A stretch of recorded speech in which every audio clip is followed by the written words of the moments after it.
Hey fellow realtors, Andrew Schulhoff here with another investment real estate insight. Today I wanted to talk about customer versus clients, why words matter. We've all heard the adage that people do business with people they like and trust, and that's really where I wanted to go with this today. In many cultures, individuals won't even start to discuss business or do any business until they've established a really strong relationship of liking and trust. Real estate is a high valued service and product. And people pay attention to what you, the realtor, say and do in real estate. And they typically don't want to feel sold. They're looking for you to help them service their needs, whether that is buying or selling. So they're really more looking for your guidance and your professionalism and your skill set. So that's more of a relationship based situation rather than a transaction based situation. You may not think of it as a big deal, but you could actually be losing business and sales, referrals, money, and growing your business by what you're saying to them and what you're saying to yourself. A customer, by definition, is a person who buys goods or services from a shop or a business. Typically, this is one direction and transactional based endeavor. Customers spend money with the business and receive a product or a service in exchange. The relationship moves in that one direction, and the terms of this relationship are plainly understood by everyone involved. Simple transaction, and there's not usually any sort of agreement in place. There's a focus on selling, longevity is low, and interaction is low.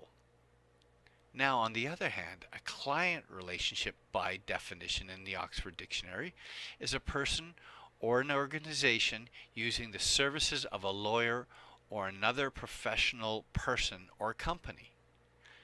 Now, this is a structured relationship, and there's an orientation towards fiduciary duty. There's usually an agreement in place. There's a level of professional versus that client that is giving them guidance and a skill set that they don't typically have. The focus is on service, not product.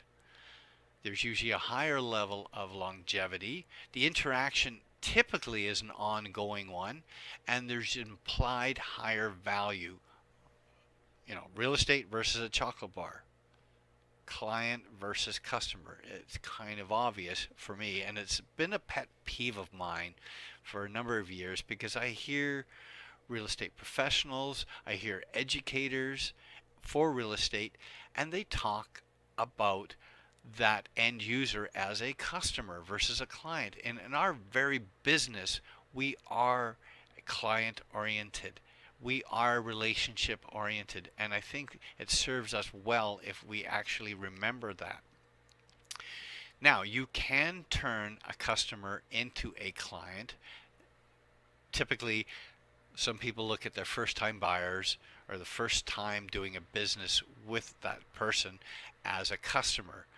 But if you can deliver them great service, focus on their needs, goals, and objectives, and bring them to a satisfactory result, chances are you may be doing more business with them, and you may be getting referrals from them, and you may be actually become closer to them through your interactions. So it serves you to look at the whole situation as client-based versus customer-based. I strongly urge that you do yourself a favor and reconsider any time you're using the word customer and replace it with client, because you're going to hear it and they're going to hear it, and there's that implied relationship, there's that implied fiduciary duty, there's that implied longevity. Hope that helps. Talk to you soon. Bye.